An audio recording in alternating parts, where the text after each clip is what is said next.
Réplica de janeiro de 2005. Caros senhores, que a bênção de Deus Pai esteja em vosso meio. É a segunda vez, no intervalo de 24 horas, que vos escrevo. Graças a Deus temos todos a liberdade de expressão. Debaixo da minha fraqueza humana e ignorância, não pude me manter calado. Debaixo da minha ignorância, não posso deixar de me manifestar frente à intolerância dos artigos do site de clara orientação reacionária. 1. Parece algo da TFP, Tradição, Família e Propriedade, claramente posicionada a favor da ditadura militar do golpe de 64, que entregava nosso país aos Estados Unidos, que matou inocentes sob o lema de justiça contra subversivos comunistas. Tão ruim como qualquer orientação marxista, leninista, stalinista, maoísta, não interessa qual das variantes desse sistema político. Ao ler o artigo onde Frei Beto é acidamente criticado, pergunto: quem é perfeito? Seus erros,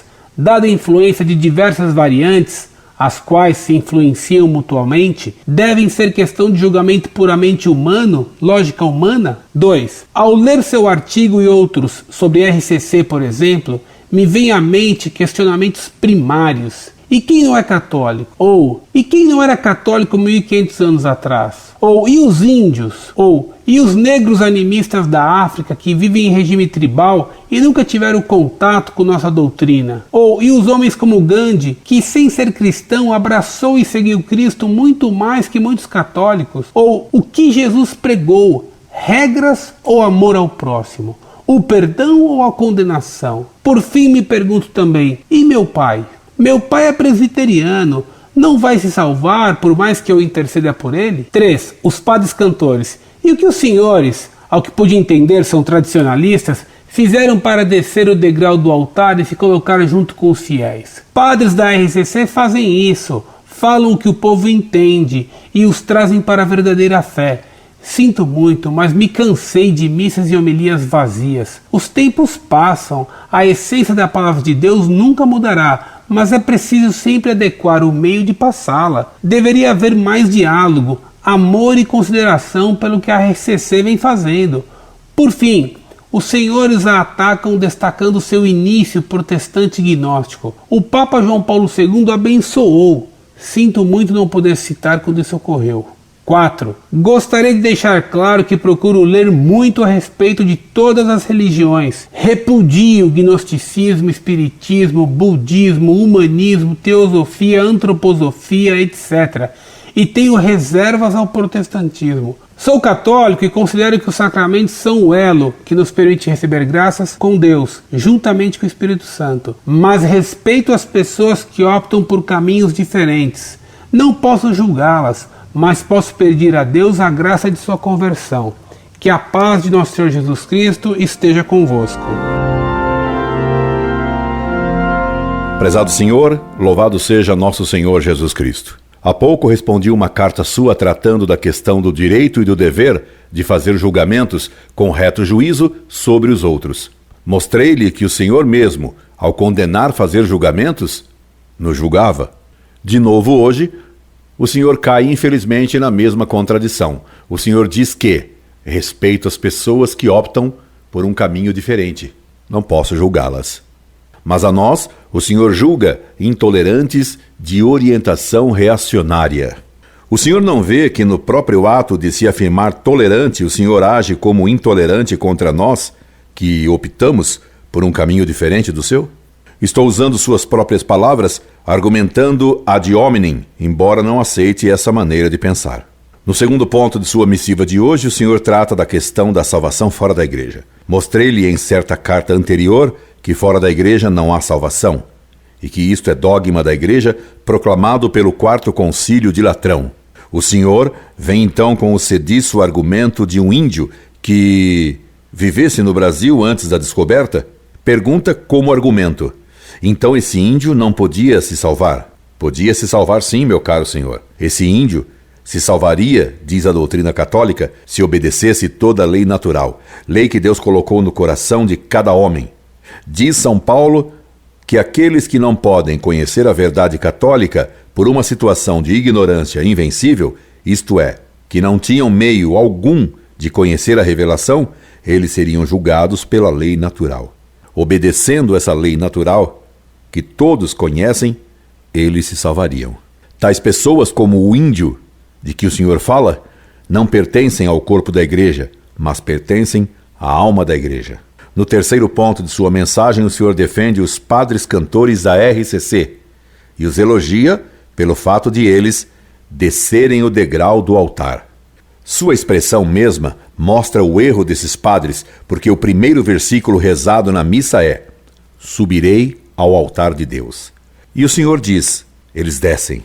Descer, caro Senhor, em certas situações, é sinônimo de decair. É claro que o sacerdote deve buscar a ovelha perdida e inclinar-se para tomá-la nos braços e elevá-la, para carregá-la até, se necessário, em seus ombros. Foi o que fez Cristo. Mas procurar a ovelha perdida não significa descer ao nível de vida, de erros e de atitudes que a ovelha perdida está praticando. Pelo contrário, o dever do padre é converter a ovelha e salvá-la. Não creio que será preciso tratar do nível intelectual baixo das canções desses padres cantores. Ainda outro dia, indo a uma copiadora, o rádio estava ligado e nele se cantava, era melhor dizer, se berrava, uma canção ridícula e sensual que me escandalizou, porque nela se falava do nome de Jesus e se gritava aleluia no mais baixo espírito protestante.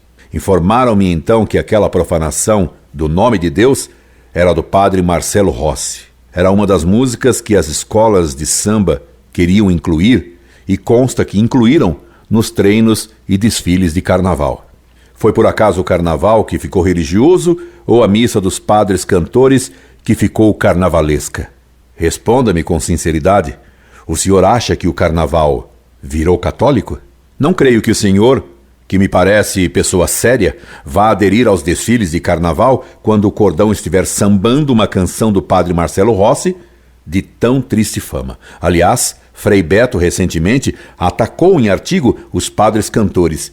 Se até Frei Beto condena esses padres, como o senhor pode defender Beto e Rossi ao mesmo tempo? Pelo menos escolha.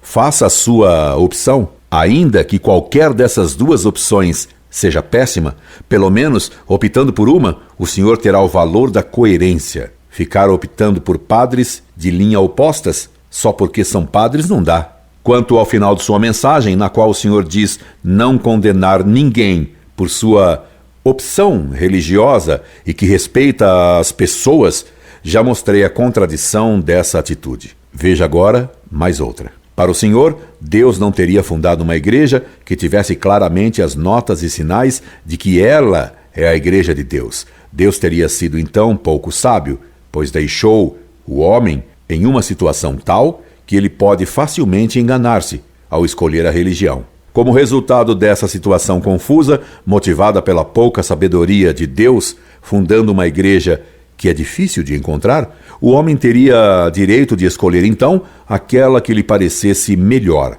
Por isso, dever-se-ia respeitar a opção de cada um.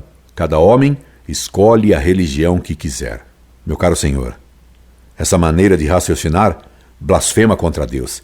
Ele é infinitamente sábio e fundou a igreja verdadeira com sinais claríssimos de sua veracidade. Basta ter boa vontade para encontrá-la. Recomendo-lhe que leia as encíclicas dos papas que trataram dessa questão e que condenaram a liberdade de religião, o pseudo-direito de cada um escolher a religião que quiser. Leia a encíclica Mirarivos, de Gregório XVI. Leia a encíclica Quanta Cura, de Pio IX. Leia a encíclica Libertas, de Leão XIII, condenando o erro da liberdade de religião. Leia a encíclica Mortalium Animus, de Pio XI. E para aguçar-lhe o apetite por essas leituras, cito-lhe só um erro condenado solenemente pelo Papa Pio IX. Todo homem é livre de abraçar e de professar a religião, que, levando pela luz da razão, considerar verdadeira. Pio IX, Sílabus, erro 15. Denzinger, 1715. Essa frase é condenada por Pio IX. Portanto, o que o senhor defende não é o que a Igreja Católica sempre ensinou dogmaticamente. Quando se avisa um herege de que ele está em erro, e que sua religião falsa não lhe pode dar a salvação, está se praticando um ato de amor, de caridade, tal como o médico que avisa seu paciente de que ele está com câncer e deve ser operado se quiser continuar vivo. Esconder o câncer é que é a maldade. Manter o herege em sua ilusão não é respeitá-lo, mas querer-lhe mal. Fui professor 40 anos e sempre respeitei e amei meus alunos. Nem por isso respeitava os erros que eles cometiam nas provas. Riscava com um X e dava 0 quando erravam tudo. E ensinava o certo. Ensinava a verdade. Por isso, caro Senhor, nosso Senhor não disse ide e respeitai os erros de todos. Pelo contrário, ele disse ide e ensinai a todas as gentes, batizando-as em nome do Pai, do Filho e do Espírito Santo. Nosso Senhor Jesus Cristo não respeitou os fariseus, não aceitou a opção deles, nem a dos saduceus, nem a dos doutores da lei, nem a dos escribas, pois disse a eles: ai de vós, escribas e fariseus hipócritas, ai também de vós, doutores da lei. E chamou-os de raça de víboras e de sepulcros caiados. O senhor já leu os evangelhos, não leu? Pois tire seus óculos liberais e sentimentais e leia bem como Jesus, nosso divino mestre, tão cheio de mansidão e de doçura, pegou o chicote de cordas para expulsar os vendilhões do templo, e como ele usou o chicote da sua palavra docemente divina para amaldiçoar os enganadores do templo e da sinagoga. Talvez um dia possamos conversar sobre esses temas pessoalmente. Sempre disposto a esclarecê-lo e respeitando-o, mas não os seus erros e opções más, despeço-me, rogando a Deus que o ajude e que converta também o Senhor seu Pai. Incorde Jesus semper, Orlando Fedeli.